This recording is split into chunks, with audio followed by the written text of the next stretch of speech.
बिस्मिल्लाहिर्रहमानिर्रहीम अस्सलाम वालेकुम welcome back to another video. आज की वीडियो में मैं आपके साथ यूनिफॉर्म में जो हम कोट कॉलर बनाते हैं उसकी डिटेल कटिंग और स्टिचिंग शेयर करूंगी। वीडियो को आपने एंड तक देखना है ताकि आप हर चीज़ को अच्छे से समझ सकें और अच्छे से कॉलर बना सकें। जब आप वीडियो को स्किप करते हैं कुछ चीज़ें जो है वो आपसे स्किप हो जाती हैं, फिर आपको समझ नहीं आती। और मैंने वीडियो को जो है वो मुनासिब ही रखा है। आज तकरीबन हमारी 13 मिनट की वीडियो है, छोटी सी वीडियो है, लेकिन कोशिश की है कि डिटेल आपको इसकी कटिंग और स्टिचिंग बताऊं ताकि अच्छे से सबको समझ आए। और ये देखें यहाँ पे मैंने फ़्रॉक की कटिंग कर ली है। अगर आपने कुर्ते पे बनाना है या कमीज़ पे बनाना है ये वाला कॉलर तो आप पहले कटिंग कर लें। इसके बाद जो हमारे कपड़े की बंद वाली साइड होगी उससे हमने यहाँ पे 3 इंच तक लंबाई में और 3 इंच तक चौड़ाई में और 3.5 इंच तक जो है वो लंबाई में निशान लगाना है। और इसकी हमने एक बॉक्स की जो है वो शेप बना लेनी है और राउंड शेप हमने इसमें इस तरह से देनी है। ये देखें इस तरह से, ज़्यादा राउंड शेप हमने नहीं देनी। आप जानते हैं कि जब भी हम कॉलर वाली नेकलाइन बनाते हैं तो ज़्यादा हम उसकी गोलाई नहीं करते, उसी तरह से हमने इस नेकलाइन की भी जो है वो गोलाई करनी है। और यहाँ से ये जो फैब्रिक है इसको हमने ये देखें यहाँ से कट कर देना है। ठीक, ये देखें कट हो गया। अब हमने क्या करना है कि इसकी लेंथ वाला जो हिस्सा है ना यहाँ से हमने इसकी जो आगे पट्टी लगानी है ना उसका निशान लगाना है।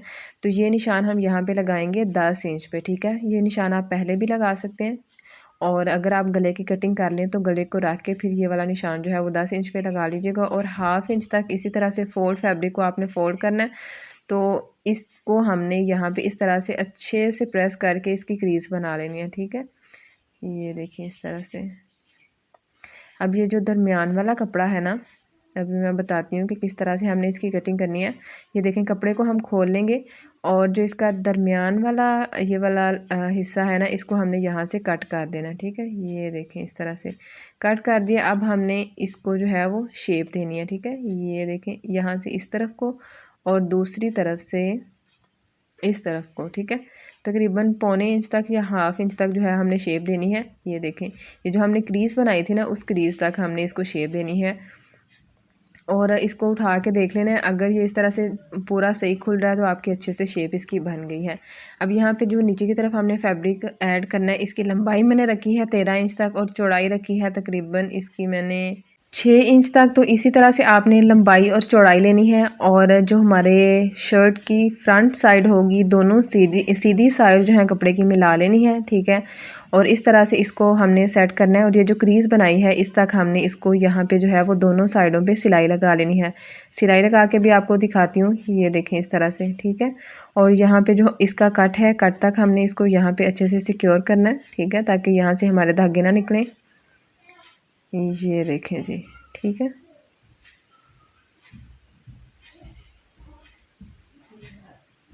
दूसरी साइड पे भी इसी तरह से हम फैब्रिक रखेंगे। ये देखें, ठीक है। और इस पे भी हमने यहाँ से जो है वो पहले सिलाई अच्छे से सिक्योर कर लेनी है। ठीक है, अब यहाँ पे ये जो इसकी क्रीज थी ना, क्रीज के ऊपर ऊपर हमने यहाँ पे सिलाई लगा लेनी है। और ये जो राउंड शेप है ना यहाँ तक हमने इसकी सिलाई लगा के इसको अच्छे से सिक्योर कर लेना है। ठीक, अब ये जो हमने फैब्रिक ऐड किया था ना ये नीचे की तरफ, इसकी हमने दोनों साइड की पट्टियाँ बनानी है। ये वो कॉलर है कि इसमें हमने कोई भी बुकरम वगैरह यूज़ नहीं करनी, फैब्रिक से ही हम इसकी पट्टी बनाएंगे और फैब्रिक से ही इसकी कॉलर बनाएंगे। अब देखें कि इस तरह से हमने पट्टी की जो यहाँ पे रखनी है ना विड्थ, वो हम रखेंगे 1 इंच तक और इसको भी हम यहाँ से प्रेस कर लेंगे। ठीक है, और दूसरी साइड से भी इसी तरह से इसको प्रेस करेंगे और यहाँ से भी हम 1 इंच का निशान लगाएंगे। जिस तरह से आपका हैंड इजी है उस तरफ से उस तरफ को या फैब्रिक कर लें। और इसकी पट्टी की जो यहाँ पे विड्थ है वो आप 1 इंच तक रख लें। ठीक है, ये देखें आपके सामने सारी चीज़ें जो हैं वो करूँगी ताकि आपको भी किसी भी किस्म का कोई भी मसला जो है वो ना हो। अब यहाँ पे भी देखें कि ये जो हमने निशान लगाया था ना इस निशान तक हमने इसको यहाँ पे इस तरह से फोल्ड करना है और अच्छे से इसको प्रेस करके हमने इसकी क्रीज़ बना लेनी है। ठीक, ये देखें क्रीज़ बन गया। अब देखें कि ये इसकी पट्टी जो है वो खुद ही बन गया। दोनों पट्टियों की जो विड्थ है ना वो हमने 1-1 इंच तक ही रखनी है। ठीक है, अब नीचे की तरफ जो इसका हमने कट लगाया था ना उसको हमने बैक साइड की तरफ करना है। ठीक है, ये देखें इस तरह से बैक साइड की तरफ करेंगे और ये जो छोटा सा कट है इसको हमने यहाँ बैक साइड की तरफ से जो है वो स्टिच करना है। ठीक है, तो अच्छे से पट्टी को सेट कर लेंगे। ठीक है, ये देखें, और अगर प्रेस करना है तो प्रेस करके सेट कर लें। अगर वैसे फैब्रिक जो है वो सेट हो रहा है तो वैसे इसको सेट कर लें, लेकिन इसको अच्छे से हमने यहाँ से सेट करना है। ठीक, ये देखें। अब इसको हम यहाँ पे जो है वो सिलाई लगा लेते हैं। सिलाई मैंने इसकी लगा ली है। अब ऊपर की तरफ राउंड शेप में जो हमारा एक्स्ट्रा फैब्रिक है, यानी कि जो हमने नीचे पट्टी ऐड की थी, वो जो फैब्रिक है ना उसको भी हमने इस तरह से राउंड शेप में जो है ना वो कट कर लेना। ये देखें, इस तरह से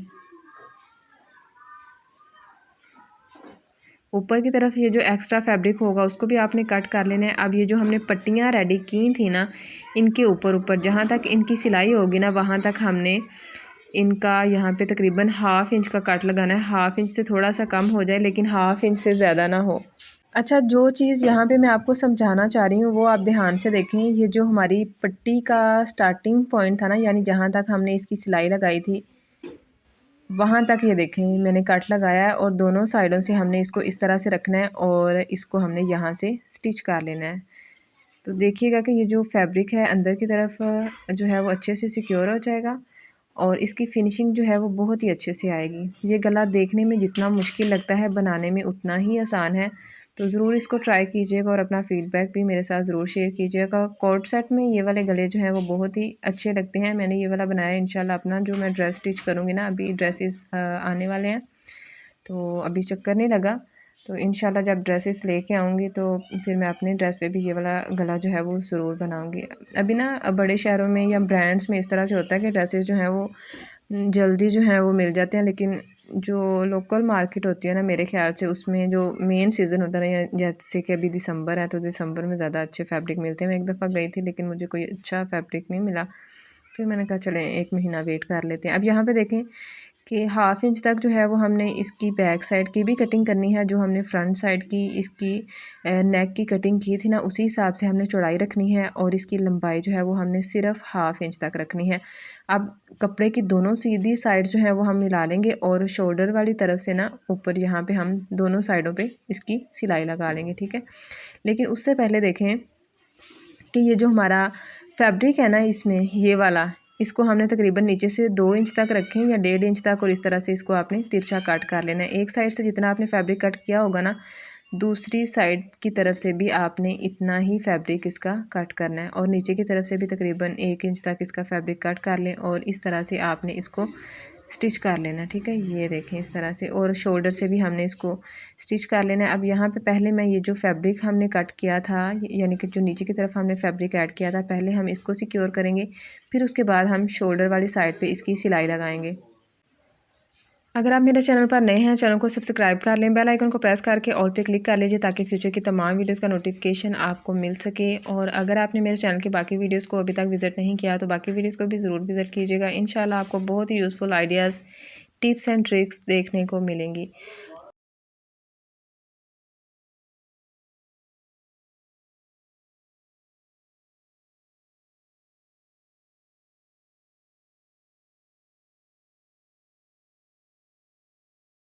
अच्छा, अब हमने क्या करना है कि अब हमने दोनों साइड के जो शोल्डर्स हैं इनको यहाँ पे स्टिच कर लेना है। ये देखें इस तरह से। ठीक है, ये देखें एक साइड का हो गया, दूसरी साइड का शोल्डर भी इसी तरह से हमने स्टिच कर लेना है। अब इसकी हमने कॉलर रेडी करनी है, और कॉलर में हमने कोई भी बुकरम वगैरह नहीं यूज़ करनी, इसी तरह से कॉलर इसकी बहुत ही अच्छे से आएगी।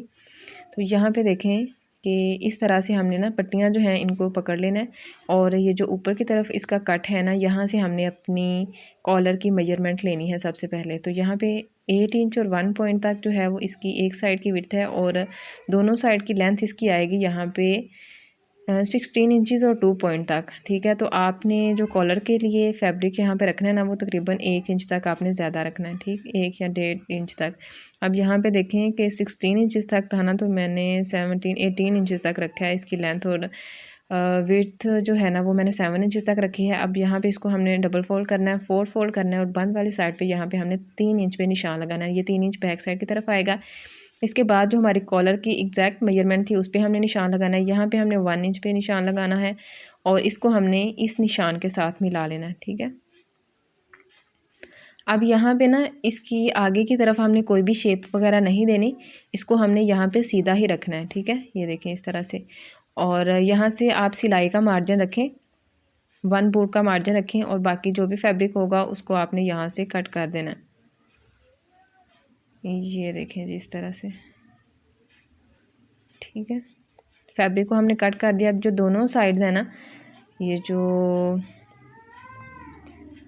जिस साइड से हमने 1 इंच तक फैब्रिक कट किया था, यहाँ से हमने इसको यहाँ से भी और यहाँ से भी इसको हमने स्टिच कर लेना है। स्टिच देखें इसको मैंने कर लिया है।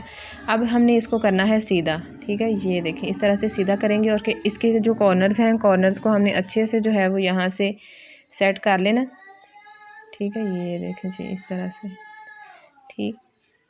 अब इसको हमने इस तरह से भी दोबारा से अच्छे से प्रेस कर लेना है। ये देखें, ठीक है। अब हमने क्या करना है, ये जो हमारी कॉलर का एक हिस्सा है ना, इसको हमने यहाँ से तकरीबन 1 बोर्ड का मार्जिन रख के, यानी कि 1 बोर्ड का मार्जिन होगा 3 पॉइंट तक, 1/2 इंच से कम। तो इसको हमने यहाँ पे इस तरह से फोल्ड कर लेना है। ये वाला हिस्सा वो है कि जिसके ऊपर हमने पाइपिंग करनी है, और जो दूसरा हिस्सा होगा ना, वो हिस्सा जो है उसको हमने अपनी शर्ट के साथ जो है वो स्टिच करना है। ये देखें इस तरह से, ठीक है। अब यहाँ पे हमने क्या करना है कि ये जो इसका सेंटर है ना, सेंटर पे हल्के हल्के से निशान लगा लें, ताकि आपको इसका सेंटर जो है वो अच्छे से समझ आ सके। और जो हमारी शर्ट का बैक साइड का हिस्सा है, इस पर भी हमने सेंटर पे इस तरह से निशान लगा लेना, ठीक है। अब यहाँ पे हमने क्या करना है कि कॉलर जो है ना, उसको हमने यहाँ पे हाफ से रख के तो सिलाई लगानी स्टार्ट करनी है। ये देखें इस तरह से, ठीक है। एक साइड से सिलाई नहीं लगानी, हाफ हाफ करके हम दोनों साइड पे ये सिलाई लगाएंगे। और जो शोल्डर वाला हिस्सा होगा ना, तो शोल्डर की जो गोलाई है उसको आपने ज़्यादा डीप नहीं करना और ज़्यादा खींचना भी नहीं है। यहाँ पे आराम से सिलाई लगाइएगा और अच्छे से इसकी शेप बनाइएगा। अब यहाँ पे हमने फुल इसकी सिलाई लगा लेनी है, और सिलाई का धागा जो है ना, वो यहाँ पे सिक्योर करके फिर धागा थोड़ा ज़्यादा ही कट कीजिएगा। और ये देखें, ये साइड इसकी यहाँ पे कंप्लीट हो चुकी है, ठीक है। अब दूसरी साइड पे भी हम इसकी सिलाई लगा लेते हैं। तो जितना मार्जिन हमने पहले रखा था उतना ही मार्जिन यहाँ पे भी रखेंगे। और ये देखें इस तरह से ना, हमने बिल्कुल शोल्डर के एंड पे आके हमने इसको शेप नहीं देनी, पीछे से ही शेप दे के लेके आएंगे, ताकि आगे की तरफ इसमें कोई भी झोल वगैरह ना आए।